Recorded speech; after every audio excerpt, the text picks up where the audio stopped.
It is better to fail at your own life than to succeed at someone else. Let that sit. You know the feeling. I know you do. Is that hollow thud in your chest when you open Instagram? You see the promotion, the nomadic lifestyle, the 30 under 30 list, and for a split second you feel it. The sickness, not just jealousy. It's deeper than that. It is the distinct, terrifying sensation that you are falling behind in a race you never actually agreed to run. You are working hard. You are doing everything the podcast told you to do. You are optimizing. You are hustling. But you are exhausted. Not the good tired after a workout. I'm talking about a soul-level fatigue. The kind of tired that sleep doesn't fix. You feel like a fraud. You call it imposter syndrome. You think the solution is to work harder, to fake it until you make it, to get another certification. But I'm here to tell you the dangerous truth. You feel like an imposter because you are one. You are impersonating a version of success that was never written for you. And until you stop that fear you feel, it will never go away. We live in the era of the blank slate. From the moment you were born, the world told you a beautiful, poisonous lie. You can be anything you want to be. It sounds empowering, doesn't it? Limitless potential. But if you can be anything, then choosing to be something feels like a loss. And if you can be anything, but you aren't currently a billionaire astronaut philanthropist, then clearly the problem is you. You didn't want it enough. You didn't manifest hard enough. You didn't wake up at 4 a.m. This creates a society of high-functioning actors. We have artists trying to be data analysts because it pays the bills. We have natural-born warriors sitting in cubicles entering data. We have teachers trying to be influencers. We look at someone else, harvest, and try to plant their seeds in our soil. And nothing grows. I did this for years. I chased a corporate career because that was success. I wore the suit. I spoke the jargon. And every morning I felt a subtle resistance, a friction. I thought it was laziness. I thought I needed more discipline. But it wasn't laziness. It was my soul rejecting a transplant. The ancient masters of the Himalayas would look at our modern burnout and laugh. They would say your suffering isn't a lack of effort. It is a lack of alignment. You are trying to win a game you are designed to lose. In the Bhagavad Gita, the warrior Arjuna faces this exact crisis. He is a warrior. His nature is to fight, to protect, to lead. But on the eve of battle, he crumbles. He looks at the bloodshed ahead and says, "No, I don't want this." He wants to run away to the mountains. He wants to shave his head, put on robes, and become a monk. He wants to change his career path because the current one is too hard.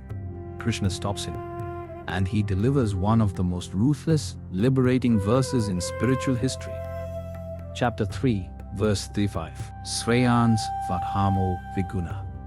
It is better to do your own duty, Swadharma, imperfectly, than to do another's duty perfectly.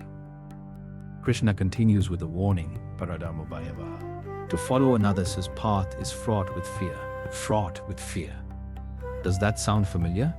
That anxiety you feel on Sunday night? That imposter syndrome? That is Bhaya. That is the fear Krishna predicted 5,000 years ago. The fear comes because you are operating outside of your design. Think of it this way. The mind is not a blank slate. It is a lens. You come into this world with a specific grain. In Sanskrit, we call this your guna karma, your nature and your history. You are not a generic piece of hardware. You are a violin. If you try to be a drum, if you try to let the world beat on you to make rhythm, you won't make music. You will just break. Swadharma translates roughly to own duty. But duty is a boring word in English. It sounds like chores. A better translation is your essential nature. Your Swadharma is the path of least resistance for your soul, even if it is the path of most resistance for your body. When you are in Swadharma, the struggle strengthens you. When you are in Paradharma, someone else's path, the struggle drains you. Krishna is saying, be a bad artist if you are an artist. Do not be a great banker if you are an artist, because a bad artist can improve. But a great banker who hates money will eventually destroy himself. We chase other people's dharma because it looks shiny on the outside. We see the influencers' travel photos. We see the entrepreneur's exit check. We want the fruit of their tree, but we do not have the roots for that tree. And a tree without roots cannot survive the storm. So, how do we stop wasting our lives? How do we find this Swadharma? It's not about taking a personality quiz. It's about being honest about your pain. I have a specific protocol for you to do in the next 24 hours. The envy audit. Jealousy is a map, but you have to read it upside down. I want you to write down 3 people you are jealous of. Maybe a friend, a celebrity, a co-worker. Write their names down.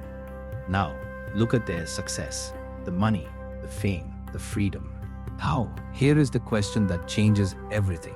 Ask yourself, do I want their struggle?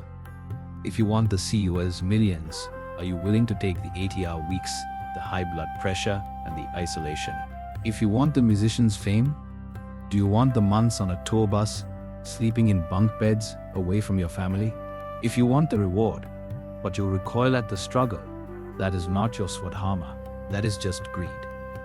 But if you look at someone's struggle, the dirt, the grind, the boring hours, and you think, I could do that, I could carry that weight, then you are close.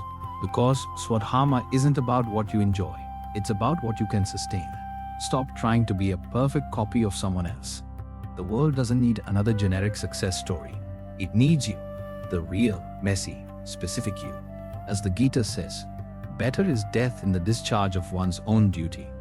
Die trying to be you. Don't live trying to be them.